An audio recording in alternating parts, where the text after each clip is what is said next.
On my way home from work, I got a phone call from my lawyer, and she told me to get off the train at the next station and call her back.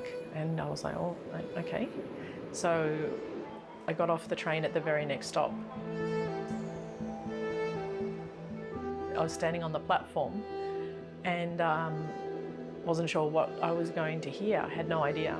And I called her and she said, we've just received a fax from your husband's lawyer saying that he and the children have moved out, and I wanted to let you know before you got home. And I was just stunned. I was shocked. I couldn't believe what I was hearing. And I sort of, what do you mean? And she said, well, he and the children have gone. I really wondered how my husband, this man who had laid next to me with his head on the pillow next to mine for 25 years, could be capable of doing such a thing. It just didn't seem to make sense. I haven't spoken to them since the day before they were abducted.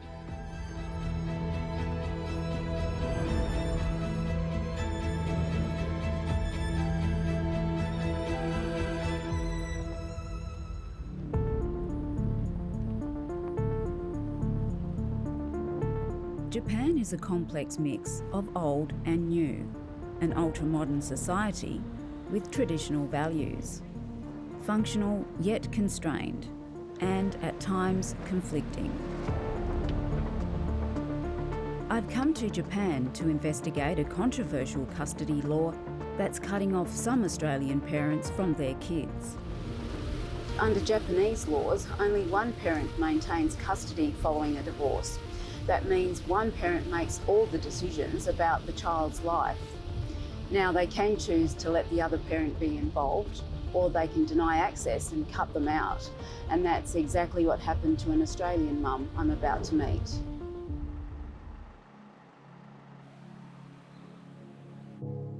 Hi, Catherine. Hi, nice to meet you. Okay, just take your shoes off here, please.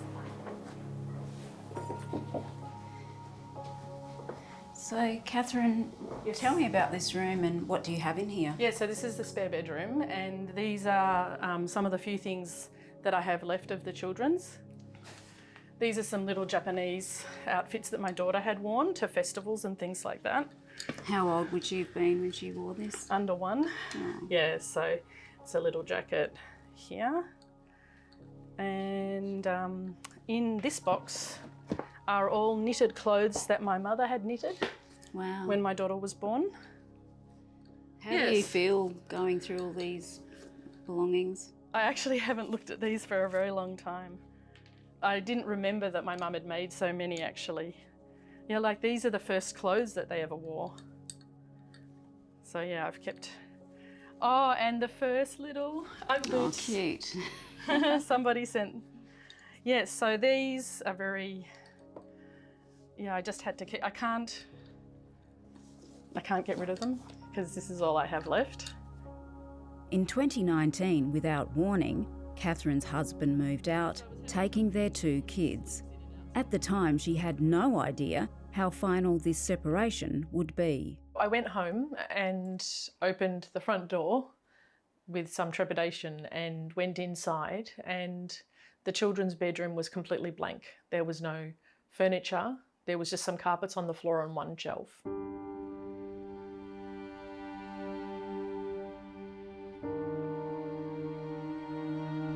I couldn't believe that he would do something that is so obviously harmful to the children. I don't doubt that he loves them, but I believe that this is a really harmful act. High school teacher Catherine met the man she thought she'd spend the rest of her life with in Australia in 1996. They married and decided to start a new life together in his native Japan. They had 2 kids, a girl and a boy. But after 15 years of family life, the marriage came to an end. So in 2017, on our 15-year wedding anniversary, I booked a restaurant, a Spanish restaurant, for us to go out for dinner. And part way through the meal, he asked me for a divorce, and I was completely and utterly shocked. I had absolutely no idea that he was going to ask me for a divorce on that day.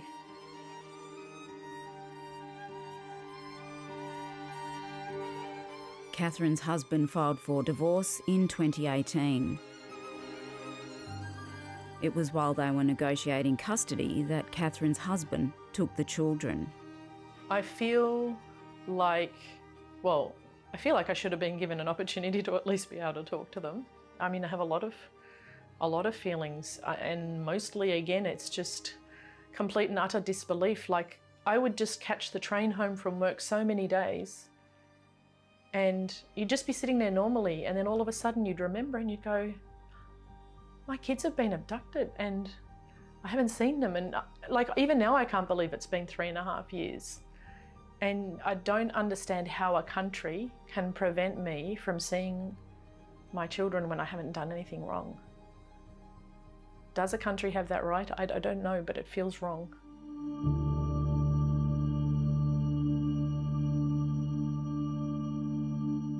In Japan, parental abduction of a child is, in some cases, considered legal. In nearly all custody disputes, Japanese family courts grant sole custody to whoever has physical control of the children at the time of divorce. They absolutely give all of the benefits to the parents that abduct their children. So it's almost like you're the fool for not having abducted. It's basically a race to abduct. But the problem in my case was I didn't know about that, and I don't think I could have. But it's basically whoever abducts first wins. That's the system.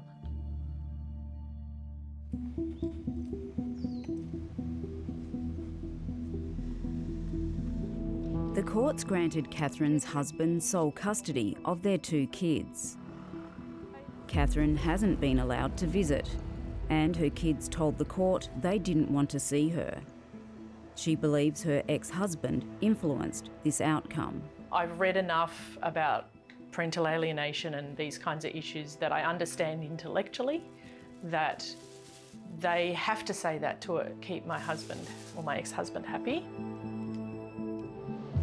But to think that the children that came through my body could say that is just, there's something physical about it. It's a physical thing that is just unbelievable.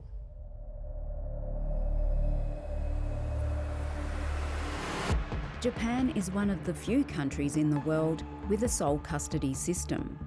It gained international attention at last year's Tokyo Olympics, when French father of 2, Vincent Fichot, went on a hunger strike outside the main stadium. Les enfants ont été enlevés à Tokyo le 10 août 2018 et pour lesquels je n'ai plus de nouvelles depuis.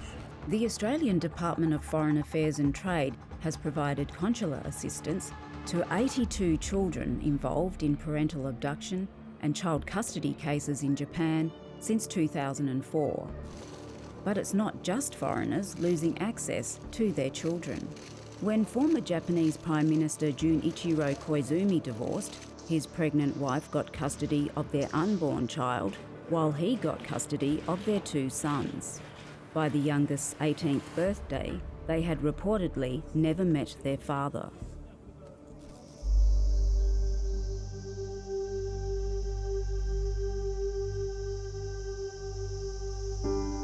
離婚後に1人の親しか親権者になれないということは、日本の家制度という文化、伝統にすごく関係していることになります。日本のシステムは子どもの福祉にかなっていないと強く感じます。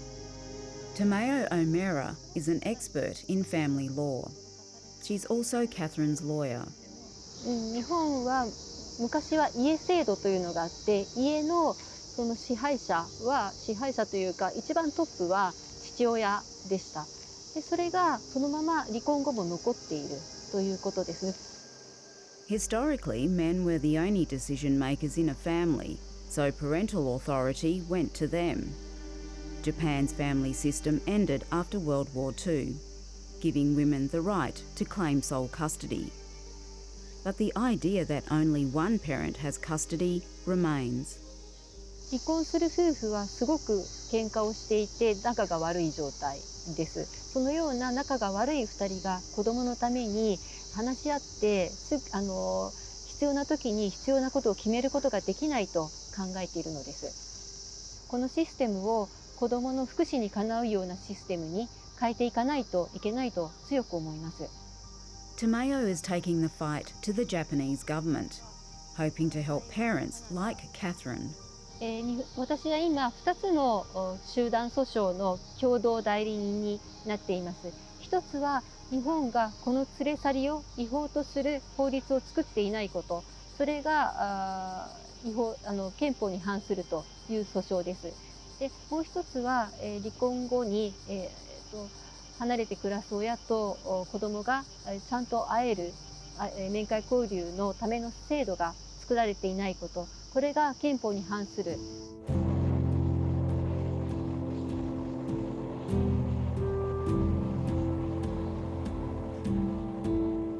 Tomeo and Catherine are hopeful that if successful, the class actions will force the Japanese government to change their laws. But while they wait, Catherine is stuck in a desperate situation. Without visitation rights, the closest she can get to her kids is outside their apartment block. So, Catherine, you've been given the address of where your children live Yes, with your that's right. ex-husband. Yes. How far away is it from here? I'm not exactly sure. This is my first time to go and have a look for where it is. So could it be one of these apartment buildings? Yeah, here? probably one of these apartments, that's right. I'm feeling a little bit nervous and a little bit, I'm Excited? half excited and half a bit worried that maybe I'll get in trouble for trying to approach them.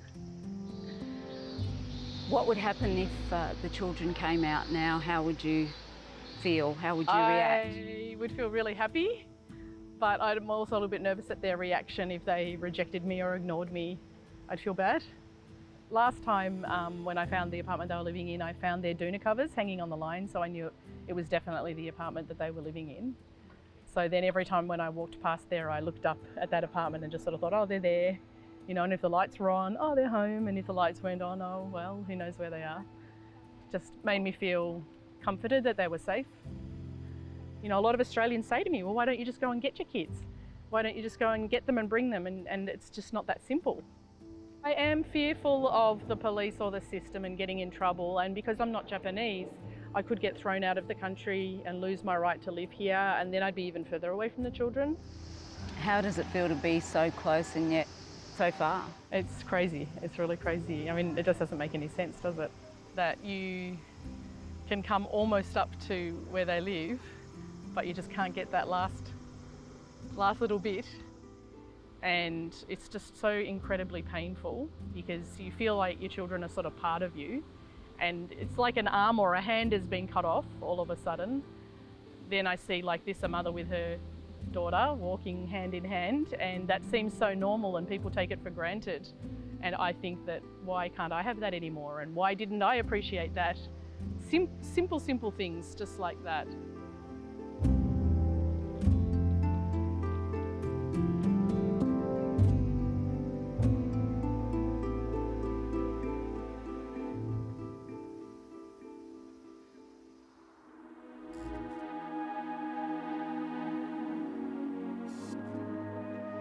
While some parents are fighting to see their children, others are picking up the pieces after years of separation.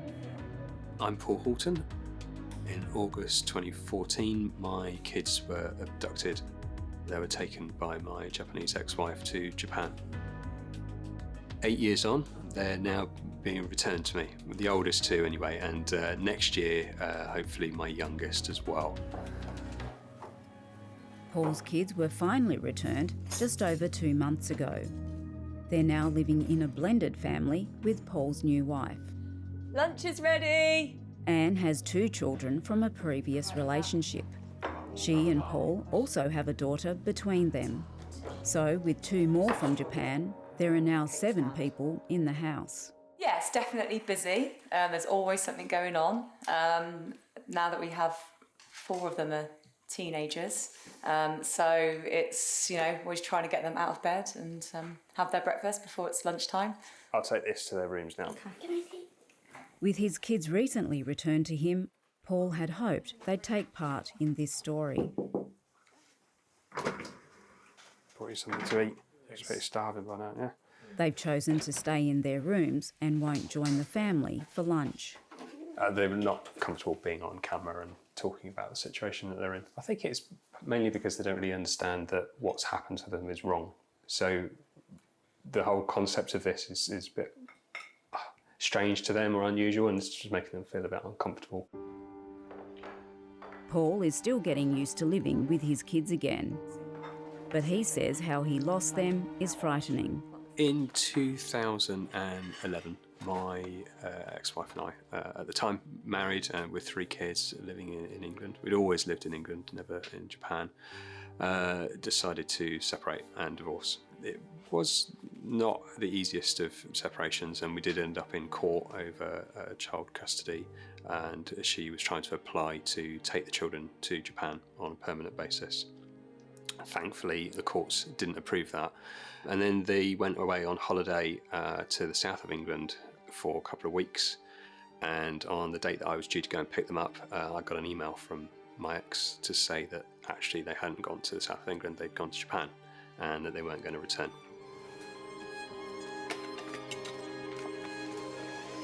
Paul fought for his kids all the way up to Japan's High Court and won. But he says the system still failed him. The High Court in Japan gave a return order for all 3 children, but then we found that when they came to enforce that, all my ex had to do was say no. They weren't able to enforce her to return to the UK, so that was a realisation that actually the system is broken.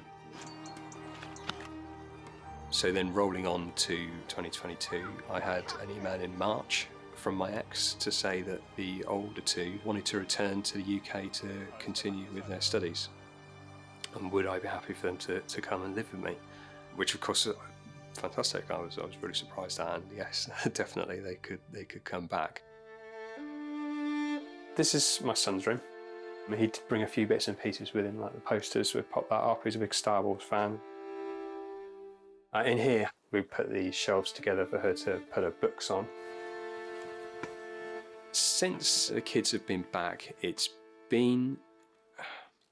I'm not sure what I was expecting exactly. I knew that it wasn't going to be smooth. There was going to be difficult times as well as good times, just as they are with any kids. But we're all getting used to each other. We're having to learn each other's habits and what we like and don't like, and at the same time try and heal some wounds. So it's been tricky.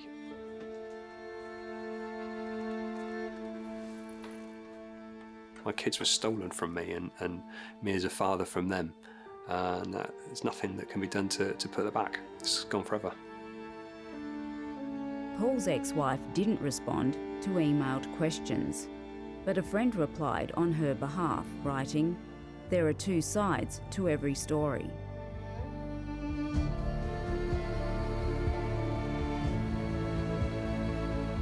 Despite international pressure to change, Japan has stuck with its sole custody system. But a recent government survey found that about 50% support both divorced parents being involved in raising children. It comes as Japan's Justice Ministry drafts an interim proposal that could allow divorced parents to share custody. But it may not pass. And for some, sole custody works just fine. So cute. Soybeans. In Japan, it's often mothers who are granted sole custody. Women like Yumiko. When her 13-year marriage collapsed a few years ago, her 2 daughters became her sole responsibility. Do you make all the decisions about your children's lives on your own? 全部私の独断と偏見で、もう向こうに相談することは一切ないです。私だけが決めてます。 Yumiko's ex has remarried. He doesn't see the kids much at all, and that, she says, is his choice. 自分から積極的に関わってほしいと思います。本当は。向こうはそれをあんまり望んでいないようなので Once the husband marries somebody else, they don't really want to have anything to do with their other family. Is that correct? 日本はそれが多いかと思います。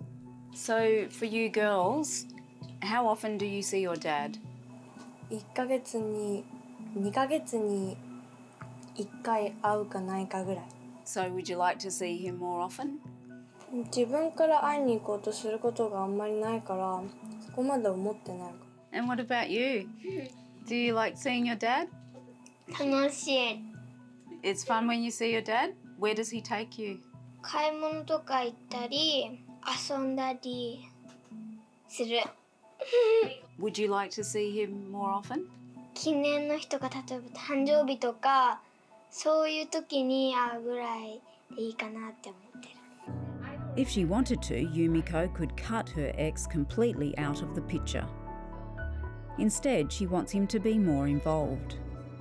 But because of sole custody, there's no way she can make him. 日本の男性は、一般的に、外でお仕事をして、女性は、家でお家のことをするっていうのが、日本の一般的な考え方で、なので彼もそういう考えにのっとって割と家のことはせず仕事に集中してっていう感じでした。なので2人を1人で育ててきた感じはします。At the moment, Japan is looking to change the sole custody laws here. What do you think should change about them? そうですね。ケアをとにかく十分にしてほしいというか、日本の考え方的に制度は制度ですからっていう気持ちをないがしろにすることが多いかなって思うんですね。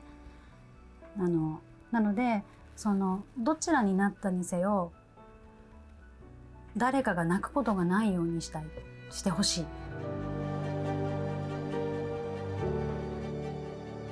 Japan is one of only a few countries with a sole custody system.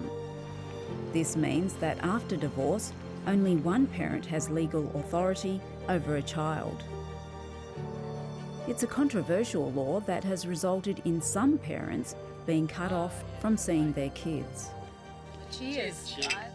At least 82 Australian Japanese children have been entangled in the system. Kids like Danny's. I've been fighting in court for over 2 years, and it's been over 4 years since I've last seen my kids physically, and I find that absolutely ridiculous. Catherine hasn't spoken to her kids in over 3 years. So her lifeline has become other parents stuck in the same situation. So we made a group chat of Australian parents who have been impacted by this. It's a double-edged sword. Yeah. It's good to know about other cases, but it's also sad to hear other cases. So we share all of the tips that we can with each other, but still, you just can't have success. It's just impossible. We're all fighting this impossible, invisible enemy. And fight they do. As well as supporting each other, they take to the streets. So raising awareness, I think, is the most important thing because the average Japanese person is just unaware about this situation. So we also have orange parades. I've participated in 4 of those, and we all wear orange clothing and we walk through the street, and they've stood outside the Ministry of Justice, they've stood outside the Lawyers Association, and they have people doing speeches saying, come on you lawyers who are helping people abduct their children and get away with it. It's very colourful. We just need to have many different angles. One thing on its own is not going to be enough. I think it's going to be a combination of international pressure. I think it's going to be a combination of pressure within Japan. I think it's going to be the class actions and mostly an increase in public awareness.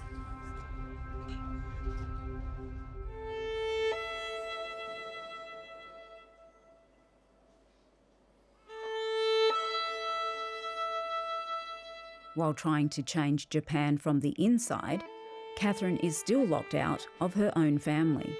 I've lost my home, the children, my job, everything. Everything's gone. And now I feel obligated to stay in Japan because my children are here. will I die before I get to talk to them again, or will they die before I get to talk to them again, or will they have children and I won't meet my grandchildren? I mean, there's just so many fears and grief around future things. With no visitation rights, the only way Catherine can reach her children is through video letters. This is my first ever video letter that I've made for you. I have to let you know that I'm here and that I'm trying. It's really important to me that you know that. I think about you every day, both of you, and I wonder if you're thinking about me as well. Maybe I should stop talking because I'm getting upset.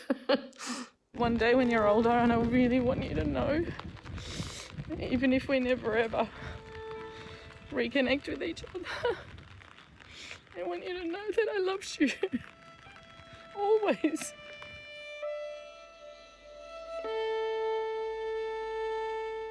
Hi, sweetie.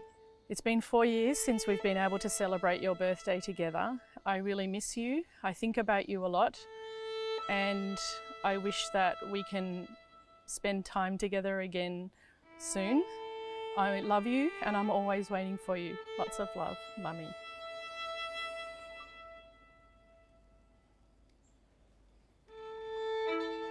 I feel hopeful that one day I'll be able to show all of the videos to them, and that the children will know that I've always been thinking about them and that I never forgot them, I never abandoned them.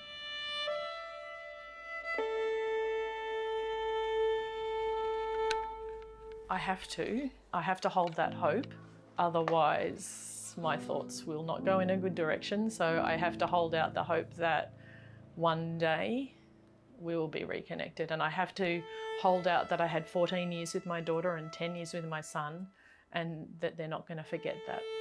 If you were to see your children, what would you most want to do with them? I think I don't let my mind go there because it's too upsetting. But hug them if they'll let me.